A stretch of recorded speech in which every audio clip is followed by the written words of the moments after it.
نے بڑی تعداد میں شرکت کی ہے۔ تفصیلات خاور راجہ کی اس رپورٹ میں۔ کعبے سے آتی ہے صدا۔ قادریہ ٹرسٹ برمنگھم میں حج سیمینار کا انعقاد کیا گیا، جس کا مقصد حج بیت اللہ پر جانے والے مسلمانوں کو اس کی افادیت اور باادب حاضری کے متعلق معلومات فراہم کی جائیں تاکہ حجاج کرام اس فریضہ کو بہتر انداز میں سر انجام دے سکیں۔ سیمینار میں علماء کرام، ثنا خوان رسول اور مسلم کمیونٹی نے شرکت کی۔ سیمینار کا آغاز تلاوت کلام پاک سے کیا گیا، جبکہ قاری تنویر اقبال نے سیمینار کی مناسبت سے نعتیہ کلام پیش کیا۔ آ گئی حج کی مبارک ساتیں۔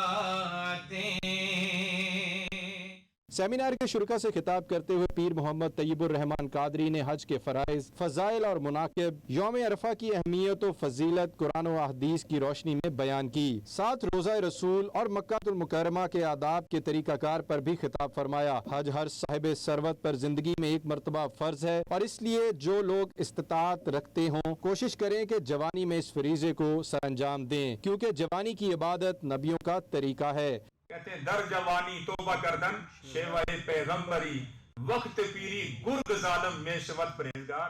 92 نیوز سے گفتگو کرتے ہوئے پیر محمد طیب الرحمن قادری اور دیگر نے کچھ اس طرح اظہار خیال کیا۔ نبی علیہ الصلوۃ والسلام کا ارشاد ہے کہ الحج المبرور لیس لہ جزاء الا الجنہ، کہ جس نے حج کیا اس کا بدلہ سوائے جنت کے اور کچھ بھی نہیں ہے۔ We all Muslims this year will gather to go to Hajj, but before we go to Hajj, there's a few things we should do. The first of them is getting forgiven by our neighbors if we made a mistake, and asking our family for forgiveness. فریضہ حج سب مسلمانوں کے لیے انسانی مساوات کا، باہمی بھائی چارے کا ہمیں درس دیتا ہے، اور یہ ایک ایسی عبادت ہے جس میں مسلمان کو اللہ کے لیے مال بھی اور پھر اپنی جان کا بھی نذرانہ پیش کرنا پڑتا ہے۔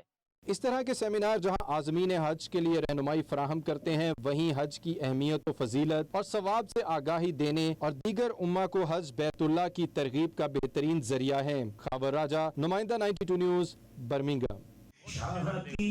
ساری امت پہ لاکھوں